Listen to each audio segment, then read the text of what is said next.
in conversation with Mr. Ketan Makwana. How are you, sir? Good, I'm good. It's kind of interesting to be on the other side. Yeah, tables are turned, my friend. Tables are turned. We see how disruptive you can be in real life, my friend. Right? See if you can handle the disruptive questions. That's what we want to know. So how are you, my friend? I'm very well, thank you. I'm very well. How are you? Fantastic, great. So welcome everybody. This is the Global Impact Show. This is a show where we are in conversation with people who are making an impact on the world and who are looking to make an impact. Impact is where it makes a difference. A lot of people got strategies, a lot of people got ideas, a lot of people innovate, which is all great. But it's about once those ideas and innovations are implemented, what's the impact it make? And this Global Impact Show is all around making those getting those ideas out there, but also understanding how we can look at different industries and how they make an impact, and how we can use those same techniques in different industries. Because it's very easy when you're in one industry, you stick with what you know. But if you can understand how other people work, the impact can be enormous. So, Ketan, before we carry on, give me a brief summation of your background so the viewers who don't know you and don't know the League of Disruptors, because this is going to go on YouTube as well, so many people who don't know you. Just give a brief summation of who you are and your background. Okay, so my professional background spans IT, electronics, healthcare. Got made redundant in 2009. Started my first company in the recession, which was an outsourcing agency. Sold that, went into brand management, marketing, sold the data from that business, and then I launched my third venture, and for together, a consulting company and a training company, which goes out and focuses on helping people change the perceptions, behaviors, and attitudes that they have towards work that they want to do, and at the same time disrupts industries through innovative consulting and leadership coaching, mentoring, training. Fantastic, great. Kind of stuff I'm doing. Good. I don't know, can you just turn your volume a little bit up, Ketan? Or just a little, or maybe put your mics just slightly closer to your thing. Can I? No, we've got a few viewers here. Can you? Can I get a few comments and a few likes and a bit of love, just to make sure you can hear us, and just to make sure that it's all coming out and clear. And like I say, throughout the... Can you hear me now? Perfect now, that's great. And throughout this conversation, if you've got any questions or comments, please, and watch out for the 10 killer questions I'm going to be asking Mr. Makwana at the end of this conversation. So, let me ask you, Mr. Makwana, Ketan, this is all about making an impact. What is your take on the kind of impact that you have made and what you want to make? So give us a couple of examples of your thought process and what you want to do to make an impact in the world, and how that has manifested. Okay, so from my perspective, making an impact is it's still kind of surrounded by the whole thing about being disruptive, and there are three core elements about being disruptive. It's creating an imbalance. Challenging convention, creating imbalance, and then actually continuing action. For me, it's been always a journey on the fact of looking at where there are gaps in the processes of where impacts can be made, and being able to create the right bridge, sensible, logical, and at the same time disruptive changes and bridges. So for a very long time, I've always been someone that thinks differently, someone that acts differently, I'm a believer that there is always going to be more than one answer to any one question. So I kind of believe that there are always different ways and new ways that we can actually get out and create those impacts that we want to. From how has that manifested? It's been in my career for a number of years. Unconsciously, I was doing that. I was making, opting my role to actually produce the results that I needed to, going into different industries that I knew the ways of actually changing the shift in that industry, right the way through to where we are today, where for me, as I say, started out very much about building bridges and filling gaps, to now being more strategic with perceptions, attitudes, and behaviours. So it's kind of manifested from this kind of process that impact can be done. It doesn't have to be just within the industries or within the environments. It can actually start with making an impact with an individual, empowering them to create their own impact and allowing them to have that ripple effect into the environments and industries that they sing within. You mentioned the importance of attitude in that, and a lot of people have great ideas and great visions about what they want to create in the world, but sometimes their attitude is not conducive. What, in your experience, what have you found is the best frame of mind to be in order to maximize one's impact? It's a good question, and in terms of the kind of frame of mind, the frame of mind really comes in, that's your behavioral part, and that really comes down to the perception and the way you see something. And this is going to sound a little bit woolly, but I'm going to say it the way it is, actually, is a lot of people have a very, very hard shell exterior or a facade that they put out. They're very motivated, they're very enthusiastic, they're very driven, they're like, yes, I'm going to do it, yes, I'm going to win, pump, pump, pump, pump, pump. But internally there is a 1% doubt, just 1% or an element of, is this going to work? Am I doing the right thing? Am I the right person for this? And it's that 1% doubt which manifests or grows into this appropriation that what you expect your impact to be and what your impact actually is are two different things. So it's important that when you're looking at the attitudes which are based around the type of attitude that you've got to have, I carry a lot of my work on the basis of having an attitude where I don't emotionally attach, or I don't attach emotion to what that I'm doing, especially when I'm actually out there seeking, and I don't attach too heavy expectations right from the beginning, because the very nature, as I said, of being disruptive is the fact that people aren't going to get you straight away. People aren't really going to understand, or the industries won't really understand, and you have to continue working on that, chipping away. If I'm emotionally connected to this, it will start to create those areas of doubt or uncertainty, which, as I say, just one chink can actually really open up to be quite have a negative performance or behavioural within the attitude that you set out. And secondly, on the other side of it is the expectation, knowing that I have to just continue doing what I'm doing, rather than actually try to people believe they want. So I have a mission. I understand what that mission is. Sometimes we can get distracted by thinking, oh, we've got to cater to exactly what these people want. But no, the whole point of being disruptive and manifesting that impact is to stay and keep delivering what you believe in. Great. So you mentioned emotion there, not to get emotionally attached. A lot of people are driven by the emotion, and they believe that in order for you to engage and sell, you've got to have some emotion attached. You can't be just robots. So how do you counteract doing what you need to do, not getting emotionally too involved in it, but also making an impact?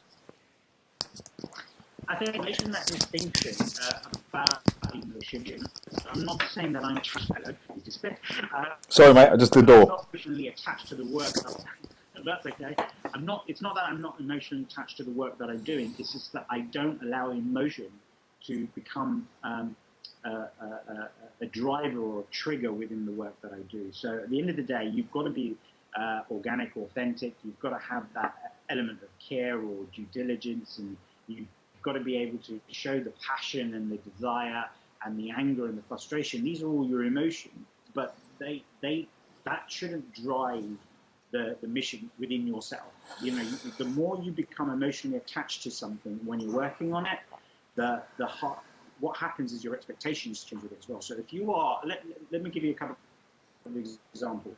So in this situation, if you are very frustrated about something, the way in which you respond to that could be of retaliation, or could be just as a point of reaction. Now, what's happening is your emotional intelligence of frustration is pushing you down the line where when you actually present yourself, or you come across with the solution, or you're trying to immerse the impact into what you're doing, it's coming out with anger, which can actually repel rather than attract. The same thing happens when it comes with pain.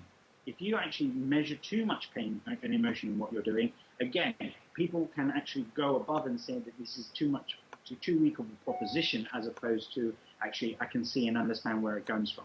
So the most important thing, what we're saying here, is understand the emotions to it, why you're doing what you're doing, What is it that's triggering you emotionally to work on this? But you've got to create a distinction between when you're actually applying that emotion has to sit at one point of the door. So when I give my talks, I spread in more emotion. When we have our conversation, I can give you emotion. But when you're actually working on what you're doing, you can't let emotion drive your mission, because what will happen is it will just digress it to that key type of emotion that you are. So whether it's fear, whether it's frustration, whether it's anger, retaliation, or pain or love. And so, what you're basically saying is, it helps you stay on purpose to what you want to create in the world, and not start chasing shiny objects that might look good for a short term. Absolutely, and this is one of the biggest traits and issues we have within the entrepreneurial. We are constantly consuming shiny objects, and we're constantly being distracted by them. And in fact, the distraction of a shiny object could be as such that it actually takes you away from the raw purpose of what you're doing. Or in some cases, unconsciously, people can actually start using those as excuses to say that what I was trying to do doesn't work, so let me just shift it a little bit and become that, and this is why it will work again. And all you end up doing is rolling round and round on that hamster wheel, relentlessly going round and not really achieving it. Cool. Okay. So what I want to move on to now is really the kind of impact that you're looking to make now. Now you've got the Disruptive University, you've got Enterprise Lab, and you've got a number of offerings around that. I don't want to talk about the offerings, but what's your take in terms of where the world is now, and the kind of things that we do need to make an impact in order for, I know you, like myself, into understanding how education needs to develop, how people need to think more entrepreneurially. But what's your take in the practicalities that need to happen that in the world now, in terms of what you're doing, that can make the greatest impact? So, look, I've been sort of flying this disruption flag for about 5 years now. Everything I've been trying to do is to evoke change. So not using disruptive or a positive, it's just to evoke change. Whether it's changing the way people think, changing the way that people act, changing the way in which people receive things, or change the way that people give things.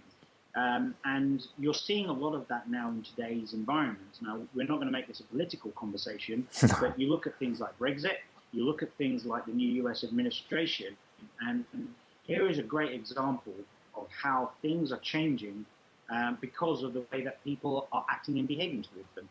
In one sense, it's a case of I'm not really sure about where I'm going, but I have no choice. Apparently, you do, but you made a choice. The UK wants to leave Europe, and we know all the ramifications that are coming with this. Look at the other side of someone like Donald Trump.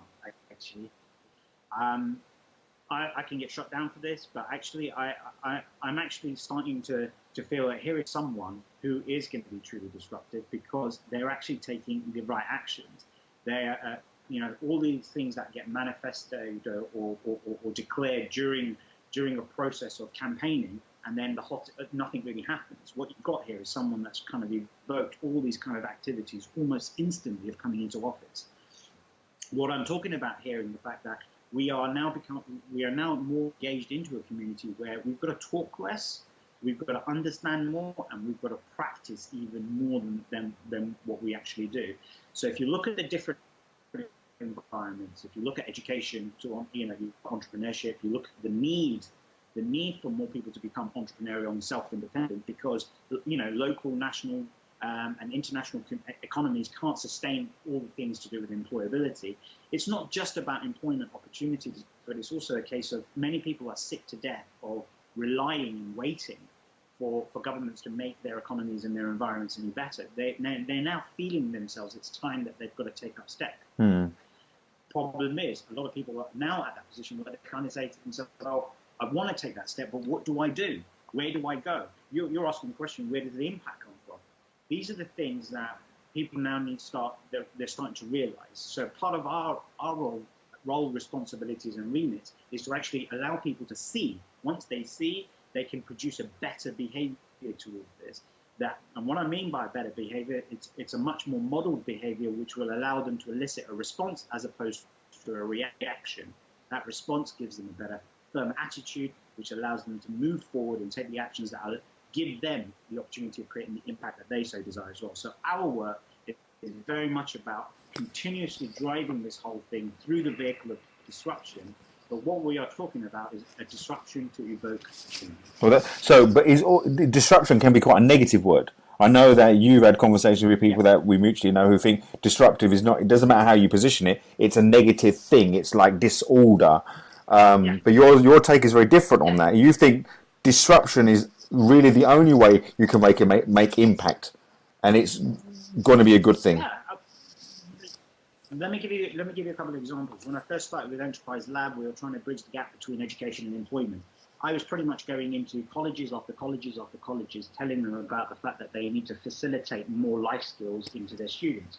The immediate reaction from the education was, who are you to tell us how we nurture and bring our students up? And in fact, I got kicked out of more colleges on the basis that they didn't, in fact, a few barred me from coming back to it, purely on the basis that it was, I am feeling disruptive. But the natural part of this is, if you're not disruptive enough, you're not going to create the impact which gains that attention. Finally, through persevering, we broke through the model where we were able to say, let us stop talking about it, let me show you what we can do. That was almost 6 years ago in its term. Within a matter of 6 months, we were taking a product that people were rejecting or immediately because they didn't understand it into 40 colleges nationally. And within 2 years, we were in 11 countries with this product. So the point of it is that if I can create a metaphor for impact and disruption, imagine disruption is this rock that I've got in my hand. When you launch a rock towards a pond, Beji, let me ask the question. Do you know exactly where it's going to land in the pond? No. No. Excellent. So the whole point of it is you launch something, you don't know exactly where it's going to hit. All you know is it's going to hit the pond. The pond represents your market, your industry, your environment, whatever it is. What happens to the rock when it hits the pond? It bounces or it creates a splash, creates a ripple, and then eventually, once the forces, it starts sinking. To a certain extent. So depending on how you throw it, again, see, here's the dynamic. If you throw it with velocity at an angle, it can bounce across the water surface. Yeah, skim. It skims. But eventually what happens is the rock will fall through the water and go to the bottom of the pond, right? Now, it's not the rock that's the issue, it's the disruption that it causes in the water. What happens to the water when the rock falls? It goes up and down, positive, negative, positive, negative, positive, negative. Eventually, it kind of comes back to a state of sustainability or calmness, at which point is where your ripples start coming through. It's the same point about disruption, and it's the same point about the impact. Whatever impact you go in to do, there's going to be part or the disruption you go in. Part of it's going to generate positive energy, part of it's going to create negativity. What you've got to do is counterbalance the fact that the amount of change that you're trying to evoke positively will be counteracted with some people that just stand and bring the negativity. But know for sure, if you keep doing what you're doing, eventually that all comes back to an equalization, and it's then the ripple that will pull out, which is why with our agency we've been able to not only sort of grow nationally and internationally, but then take this globally. I can now sit in rooms with people or talk to people in different industries, in different institutions, in different areas. When my colleague says I'm a chief disruptor, their response is, I like that. I like what you mean by disruption. While some people take it as I'm being mischievous, from others, they take it as the fact that I'm ready to turn kid. And I make no bones, as I say, no emotion and no kind of expectation based on the fact that when I'm in front of an audience, I'm there not to shock and awe, but to make them realize that there are certain things. And again, one more example on that. Recently, last year, I was in Cape Town for the Global Conference for the British Council. 150 deans, vice deans, and chancellors of universities in a room with me. We were talking about entrepreneurship and education. I asked the question, but when it got to mine, I only had 3 minutes, because that's all they gave me. 3 minutes. I just turned around and said, right, guys. I said, put your hands up if you started a business. And only 3 people out of 150 people put their hands up. And I said, okay, keep your hands up. I go, for the other 147 of you who haven't started a business, I go, what gives you the right to try and teach someone how to start a business when you've never done it yourself? And literally the whole room started hissing and tutting at me. That's the point of disruption. As a negative and the flow of what we're talking. We are not here to, I'm not coming in to try and take over your roles or take over your responsibilities. I'm here to value and facilitate. I said, when you work alongside with the industry, where you have experts that know how to do this, you create a better learning experience for your kids. And I finished off with a statement saying that education is the framework to learning, but entrepreneurship is the framework to life. That, my friend, is a true example of how you throw a rock into a pond, see how positive and negative energy comes out. Now, I tell you something, at the end of that, there was a vote going on. The question was asking that should education be employer-led, or should it, especially entrepreneurship education, be employer-led or driven? If the pendulum was roughly about 65 or 70% in favor of education, not employers. Within that 1 3-minute talk, I swung the pendulum the other way around. I had people coming back to me after the end of that conference saying, it's one of the most honest things that I've heard. It's the right thing. I get it. So impact comes in many ways, shapes, and forms. If you keep your emotion and your expectation out of what you're saying, you can really throw that rock wherever you want to throw it. So what my take on that is, a lot of people want to make an impact, but what you're basically saying, in order for you to really make an impact in your world, you've got to be prepared to upset some people, and you've got to be prepared to challenge the status quo, because I meet a lot of people who say, okay, yeah, we want to make an impact, but they're so afraid of maybe being judged, maybe doing the wrong thing, maybe making a mistake, that it's all tempered. Let me stop you there. Let me stop you there. They don't want to make an impact. They want to be seen to make an impact. That's the difference. Remember I told you about the facade that people have and this whole 1%. They want to be seen to make an impact. They're passionate about it because they've seen someone else do it, or they've been inspired by someone else off the stage and say, I want to do the same sort of thing. It's not that they want to make the impact. The first point of it is a selfish reason. I want to be seen to be making that impact. When it comes to making the impact, I'm telling you, the inside of them is not ready for it. That's why I say that 1%, there's always going to be a 1% glut built into that. You've got to be so assured about where you're going. You've got to be so thick-skinned on the fact that you're going to be rejected more than you're going to be accepted. But the most important thing here to make the impact is consistency. You have to keep saying the same thing, because if you don't, people will. It's a fickle nature. People will turn around and say, okay, you're following it, now you've changed your path. So, and all of a sudden, that brings the falls down. So does facilities like this, like social media, doing live streaming at a whim without needing a big studio, does that facilitate that, or does that actually make it harder? Because there's so many people can do it, you're lost in the noise. What's your experience? Sorry, just repeat that question. So the fact that we've got social media like at our fingertips, we can do live streaming at in our house. You don't need the studio. We can communicate with the world at a touch of a button. Does that make disruption easier, or does that make the fact that so many people want to try and do it, you get lost in the noise? It makes it easier. Don't get me wrong, because we've got access to technology which allows us to communicate and connect with people faster, so much more fluidly. But it equally is the vehicle to, or a danger on the fact that if you're not consistent about understanding what you are, who you are, and what is that message, that you can get lost in noise. I mean, don't get me wrong. Everyone has their own opinions. We live in a democracy, and everyone has free, equal rights to say what they think and feel. That's the beauty of what we have in terms of social media and the platforms that we have. But it's when your message becomes diluted because you try and attack so many different things, because what you're doing is you're pivoting yourself just because you're not comfortable in the environment that you're in. You're trying to follow what someone else has actually said.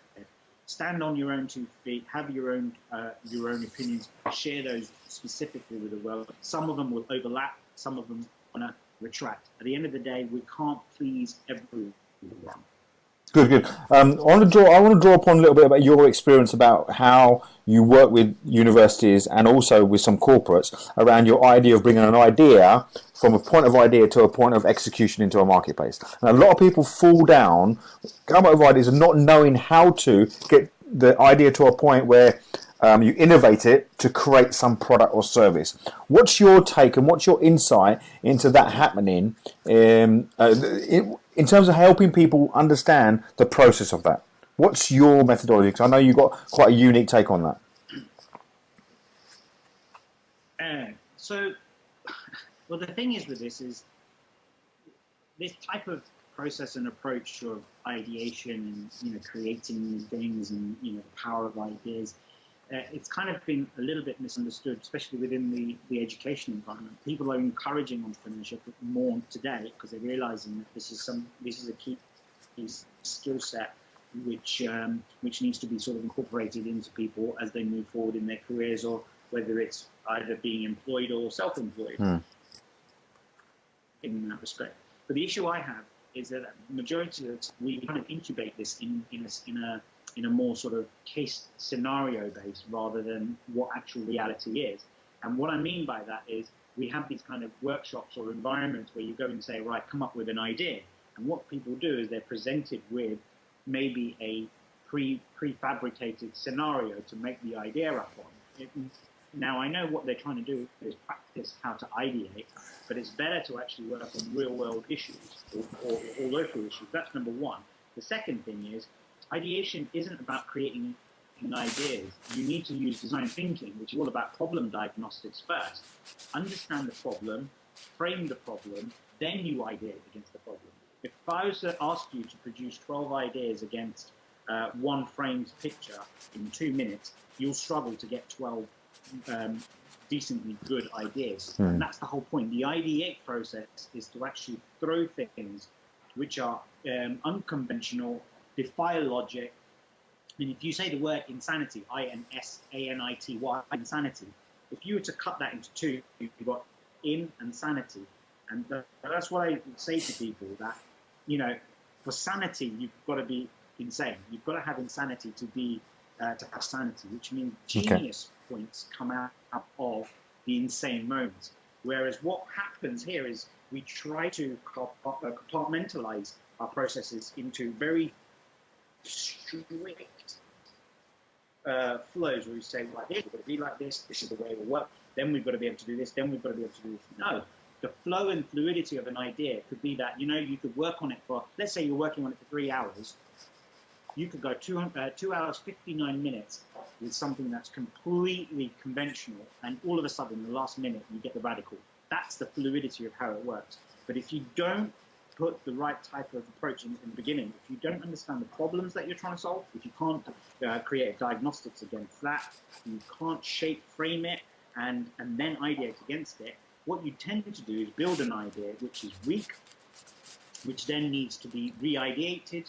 It means it needs further work. And what tends to happen is along the journey, you either give up on it or it digresses because something just doesn't actually work within it. So that whole process needs to start with understanding the problem first. So are you saying that a lot of people don't really understand the problem they're trying to solve? Yeah. So what's your so they come up with a solution and think they're trying to solve a problem, but when you start exchanging a conversation with them, you realise actually they haven't defined the problem. This is why most people, they say, I've got an idea, but I can't tell you too much about it because, they come up with this whole thing straight away. Can't believe no one's ever thought about it. Can't believe it's not in the market. I've done all my research, this. And I'm like, okay, 99.9% of things have been created. It's just that it's not an original idea. It's just whoever was doing that idea had poor execution towards it. All of these things have been kind of co-created, coexisted, or co-founded. It's just that some people decide to choose to try and make those ideas happen. Others actually sit and dwell on them. Then you've got this proportion of people that just think, I've got to swear you to secrecy before I tell you what I'm going to tell you, because you might steal it from me. Ideas are only formed when you actually collaborate and open up. And if you realize, the more you start collaborating, how actually quite a lot of what you're thinking coexists in the ecosystem already. It's a systemic thing that you have to then continue to evolve and improve. So I find people that have great ideas, but they don't just see it, and it's part of my job to actually help them lift that up and push it out into the stratosphere. To those who actually have an idea, but they're so overwhelmed and consumed by the fact that someone's going to steal it that actually they'll do nothing with it. And those are the very people who will actually end up looking back into marketing and saying, why did I do that in the first place? I should have done this. It's back to this whole thing of... It's amazing how many people you come across who are so worried about really giving their idea the air and the vocabulary to people in case someone else steals it. And you realise there's nothing new in the world, it's people's take on it. And exactly, I experience it myself, that the more you communicate about your idea, however mad or unconventional it may be, you'll find that other people think, do you know what, yeah, we can help you out. Because people haven't got the time, resources, and it's not in them, it's not in their passion. They're not going to do it, they're not going to steal your idea. It's like people not going on Dragon's Den who don't get the investment and someone steals that idea. It's not going to happen. I would, you know, in one sense, I would be more worried if people weren't copying my idea than I would be because at the end of the day, if they're not taking it on or doing something with it or creating a version of anything, it doesn't mean anything. It's no value. Harvard Business Review did a study a couple of years ago, and it states that actually within a 4-year period, 100% of all ideas that are brought to startup will fail because of the lack of collaboration. 100% within 4-year terms. If you started something today, 2017, the chances are by 2021 you will not exist. The second thing they say is 90% of products fail, and almost 75% of all ideas never make it into business. What do those statistics tell you? It just means that these are just thoughts that flow, and what people do is they have that kind of set, like as I said, they have this cool, calm exterior in front of them, the facade that they are in this business. They want to get into entrepreneurship. Yet there is that 1% niggling inside them that's saying, I can't do this. Yeah. Whereas, you know what, for me, I'm quite open-ended. I don't mind sharing what I'm doing, how I'm doing it, why I'm doing it, because if someone else brings that to market, so what? It doesn't bother me. I'm doing what I want to do at the end of the day. We're not in a competitive environment on the basis of we're major corporations battling for millions of customers. We are early stage innovators, which is why you see in the future mergers and acquisitions happening, which is why you see sometimes two ideas don't work individually, but then when they come together, it creates a new explosion of opportunity. So impact in this perspective is to actually let go of your ego, number one, about your idea, and number two is actually do something about it. Good. So now, great points there, and I completely get what you're saying. I'm hoping, that a lot of people will be watching this, whether it's live or recording. Just get your idea out there, share it, collaborate, put a comment on here, and you'll be amazed that people don't copy it. They'll actually say, how can we help you? How can we make that idea come to fruition? In a few minutes, guys, I'm going to be asking Ketan some top killer questions that goes underneath the skin of what the real person is. But before we do that, we've got some comments. Anna Heim says, in my world of disruption has always been a precursor which catalysts change, and change in my view is positive. Sometimes it's painful, but there have always been unexpected silver linings. Just my take and contribution. Absolutely agree with that. Tamara, you can't please everyone. Ketan doesn't believe in me. So what some may see as disruption, others see as thinking outside the box, or thinking with no box. And I was had this conversation with someone yesterday. Do you think outside the box? I said, I've never got a box. I've never seen the box. It's just thinking. It's wherever that lands. And unconventional creates new ideas. Keep disrupting. Great. Okay, before we move on to the 10 questions, next question, final question I want to ask you, Ketan, is what's the next 5 years? So we say this is the last conversation we have. I never see you again and everything. We meet in a pub 5 years' time. What's the impact that you've made in those previous 5 years? What is your plans in terms of how you want to disrupt the world? Because you know what Disruptor Den, Enterprise Lab, I know there's a lot of products and offerings and vision you get, not just in the UK but internationally. But in your mind, in your little secret, the one thing you haven't told us yet, what's the impact you're looking to make over the next 5 years? I think for me, it's a culmination of what's happened in the last 5 years that's going to push into what's going on in the next 5 years. So, I've kind of almost collated all the experiences, the things that I've done, the way that I've done them, and I want to actually translate that more into an accessible piece globally in that sense. So, We have the Disruptive Talk Store that I continue to do every year. Last year I did 8 months of the year and a load of talks. This year I'm doing the same thing, so I'll continue getting onto as many stages around the world as I can to keep hammering that disruption message out. The second sort of thing we're doing is we're taking more of an online view, because we are dawned into a digital age, and I do advise anyone out there that's watching this, if you are in business and you haven't got an online platform or accessibility to your product or service, get ready to start spiraling down in terms of where your audience is becoming more and more digital. So we're looking at programming our stuff and accessibility to our programs in a much more online way, and that can come in the form of Disruptive University. Where I want to be and what I want to be able to do is I'm making more shifts and moves into being more of an effective cog in a lot of processes with a lot of different countries in the way they're handling their education to employment, but at the same time how they're actually fostering entrepreneurship as a part of ecosystem sustainability and growth. So for me, I want to be actually tapped into working on more and more coherent programs like that. So fantastic. For me, if I was to see you in 5 years, it will be have you read anything about me recently, or have you read anything about this type of project happening recently? And if I can have any one of those two, then I've done my job. Great. And just to put you on the spot, because this is live and this is recorded and it will go on YouTube and it's already on Facebook. So when's your book out? I know you've written it and I haven't seen it yet. So when's the book coming out? Yeah, timing is of everything. There's a reason the book was written, and I've spoken to the publishers and stuff like this. But as I say, there is it could have come out this last year. It could almost have broken out early this year. But I purposely put a hold on it because of the timing of when I want this to come out. So we have I have a timeline of about 6 months to get the online platform side of things going, and that's roughly about the same sort of time that I want the book to hit. Great. Okay. So fingers crossed. It will be a summer this year. Summer baby, fantastic. We'll look forward to the book launch.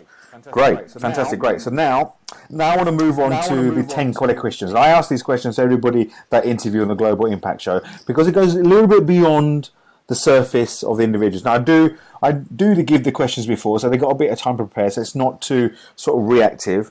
So here we go. So Ketan, first question, number 1: who is your hero? Who's my hero? Actually, I've got 2 heroes. I've got 3 heroes, if I may. My wife and my kids, actually. And I don't want to make it sound really sloppy, but they've been through everything that I've been doing thick and thin. The fact that when my career changes and I lost my job, my wife and my daughter were very young at the time. When I formed EnSpirit, they've been an integral part of the journey of stuff that's been going on.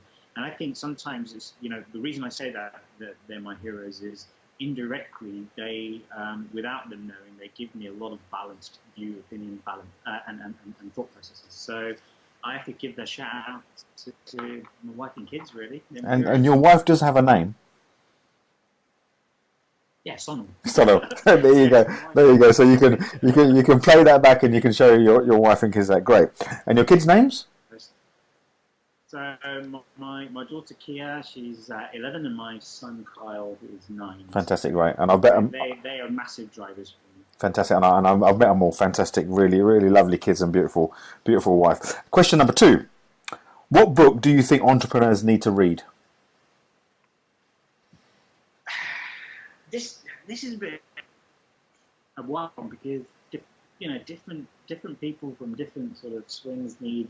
Maybe things on mindset, maybe they need, more things on sales, commerciality, processes, whatever it is. So there are so many different books that kind of swim on. I mean, when I first was kicking off, and you and I have talked about this before, and you've asked me this before, the Little Black Book of Innovation is something that I really kind of found myself within. It's kind of how to, I use that book on a way of reinventing myself, not evolving, but reinventing myself.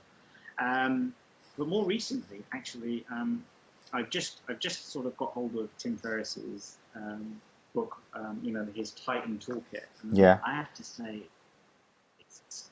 it's immense. So if there's anything what I love about the book is the fact that Tim's actually poured out a lot from all his experiences, and just not in one specific discipline. There's psychology, there's the whole processing stuff. It's where you're going on from. So the Tool for Titans is the book that I probably recommend an entrepreneur must read. Just really the premise of the book is.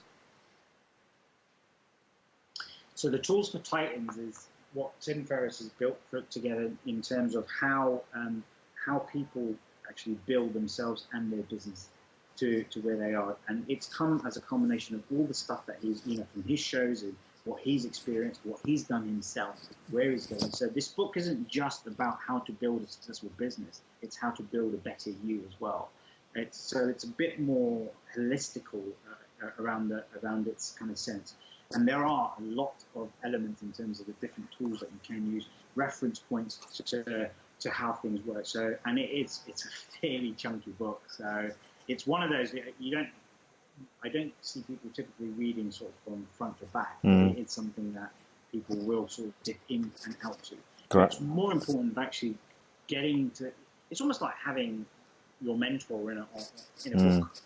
Yeah. Kind of you ask one. It's like him inside the people of answers. Correct. So the Tool for Titans. Fantastic. I'm actually waiting for the audible of that, so sorry, it's probably going to take a long audio for that, so we'll see. Next question. Whose work do you admire? This is a great question. Whose work do I admire? I mean, I think people will be notorious for sort of answering on things like jobs and sort of Branson and people like that. But actually, more recently, I've kind of through my show and having a lot of people come on, there are two distinct characters that I'll kind of want to prop up. One is Sean Whalen, who's been on, and I think it's just in terms of the way in which he's applied his work. It's all about truth. It's about that kind of relative thing about setting yourself free. And he's created for himself and the environment that he's in a platform where people can feel absolutely, totally free to do what they want. Not just on their terms. The second person that who's come through the ranks recently that I've had the chance to interview is John de Villiers. And here is again someone who's just intrinsically, I'm not just saying he's got a hard work ethic, but he's got a very true work ethic. And there's a thing that resonates with me with one thing he said, which is ROI, which is return on ingestion, not return on investment or the public of Ireland. It's what we consume, and how we measure the toxicity. The work that these guys do and the way that they're doing it is just, I salute. Fantastic, great. We'll make sure we tag them in and give them a shout out. Next question. Yeah. What is the one? Them in your show. I will. Sort of people that there is impact. Yeah, definitely. So, what is the one thing that will change the way people live their lives? What is the one thing that will change the way people live their? Okay, well, I mean, the easy answer to this is technology. But I think, if we were going to put a bit more deeper type of response to this, my opinion would be the way that they perceive things. If they're prepared to create a 1% change in their perception, they can create 100% change in the result. So, what changes in that? Good. Next question. If you had a superpower, what would it be? I had a superpower. So, I don't know. I don't know if I want webs to come out of my arms. Actually, maybe being able to fly would be good, because then I don't have to keep buying airline tickets. So I can just zoop in and out to wherever I want to go. I think for me, it would be the ability to transport very quickly to places. But that would be a superpower that I would like to have. Good. That would then mean that I get around and do more things. Good. Beam me up, Ketan, as they would say. That's the reason. Yeah. So, what do you know to be true that others may disagree on?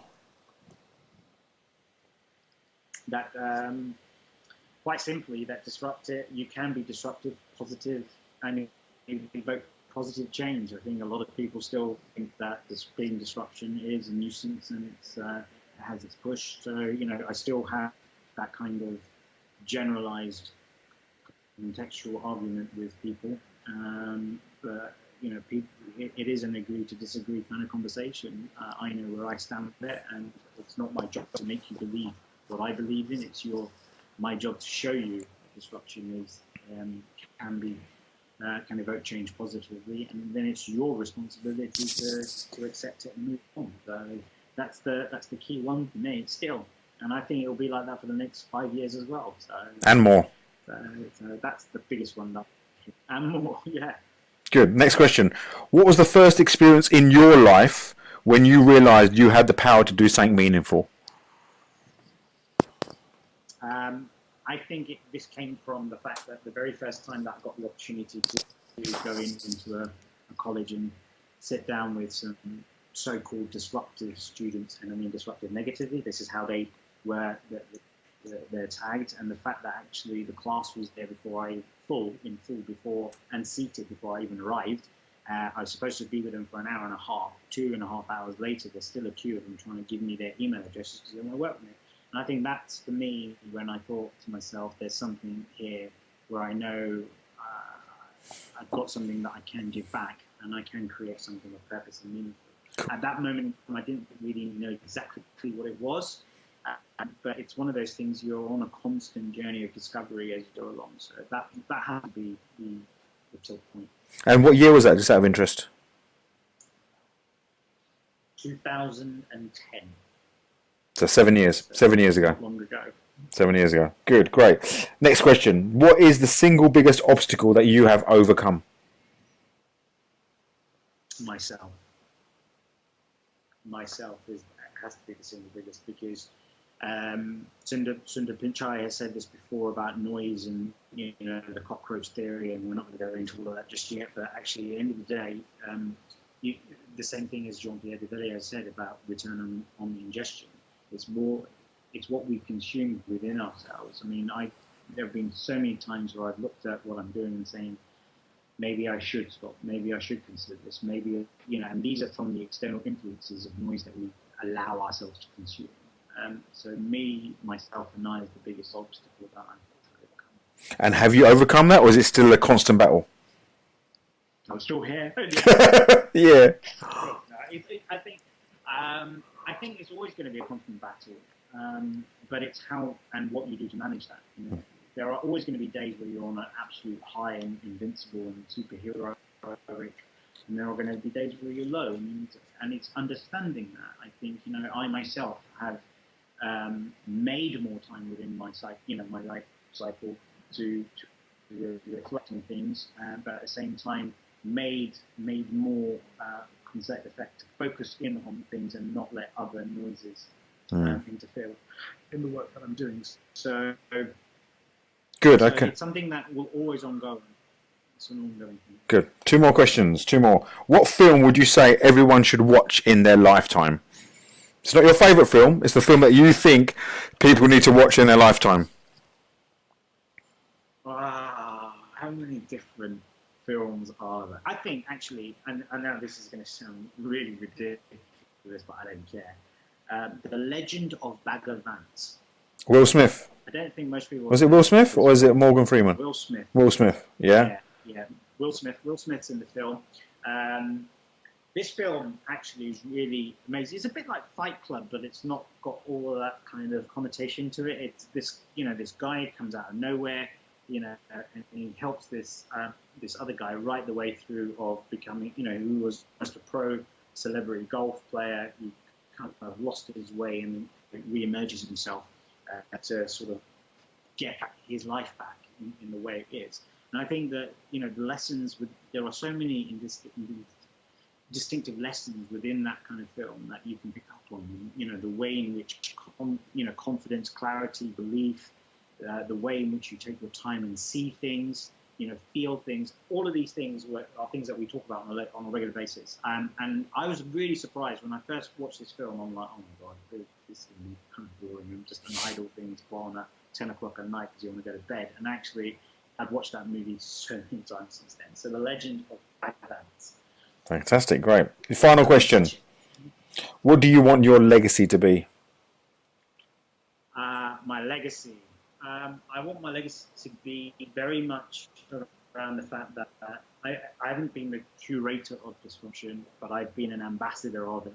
And that, if I can turn around and say that I've made an impact in people's lives, no matter how small or large, and then I think whatever I've sort of been put on this earth to serve as a purpose, then I've achieved that. For me, it's not about having a placard or a plate or a monumental statue, but to live within the hearts of those that I do connect and work with, and know that I've been able to put even just 1% change. Fantastic, great. Listen, it's been fascinating talking to you, Ketan. I know, look, we've been working together for a number of years now, and you've made a massive impact on me and my business, and it will continue to, hopefully, it'll continue that over the years to come. So, thank you so much for your time. We're the Global Impact Show with Ketan Makwana this week, and we're talking about how we can make an impact. We all can make an impact, but how do you make yours? And that's what this show is about. So, thank you for your time, Ketan. You're very welcome. Thanks for being on, and thanks for the guys that came on. Yeah, and thank you everybody for your comments and your likes. I think hopefully there's a recording of this will be on YouTube and Facebook Live later on. And this has been EnSpirit.Global Productions. Until the next time, I'll see you soon. Take care. Bye.